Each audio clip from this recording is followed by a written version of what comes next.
ఇంతకు మునుపు దొంగలంటే మూతులకు మాస్కులు కట్టుకొని మోకాలు కనబడకుండా అర్ధరాత్రి అందరూ పడుకున్నాకొచ్చి ఇళ్లల్లో పడేటోళ్ళు ఉండే. కానీ ఇప్పుడు దొంగలు కూడా అప్డేట్ అయ్యిర్రు.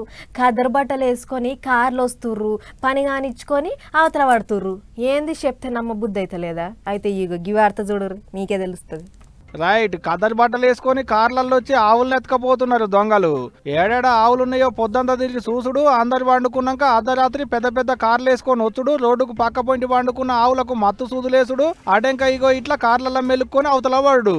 మళ్ళీ ఎక్కడనో కాదుల్లో మన హైదరాబాద్ పట్టణంలే సికింద్రాబాద్ ఏరియాలున్న బండి మేట్ల 2 దుక్కుల ఈటనే ఆవులను ఎత్తుకపోయిరు దొంగ బడివేగాండ్లు. అనుమానం వచ్చిన చుట్టుముట్టుండేటి పబ్లిక్ పోలీసు వాళ్ళకు ఫిర్యాదైతే దొంగన్నల పనితనం అంతా బయటపడ్డది.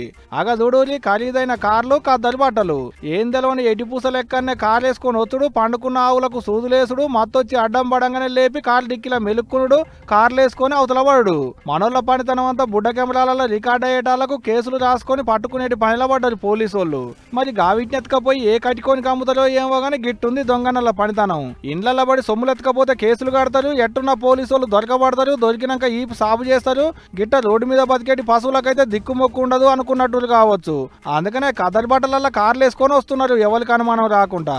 మరి ఈ కథ ఎన్నాళ్ళ సంది నడుస్తుందో ఏమో గానీ ఇప్పటికి బయటపడ్డది. మళ్ళా ఇక చూడాలేక దొంగల్ని పోలీసు వాళ్ళు ఎట్ట పట్టుకుంటారో అనేది. కానీ ఏం దొంగలు మోపైరా నాయన దునియా మీద.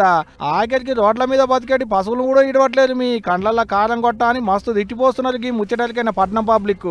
తిట్టకుంటే ఊకుంటారు గిసవంటి పనులు చేశాక.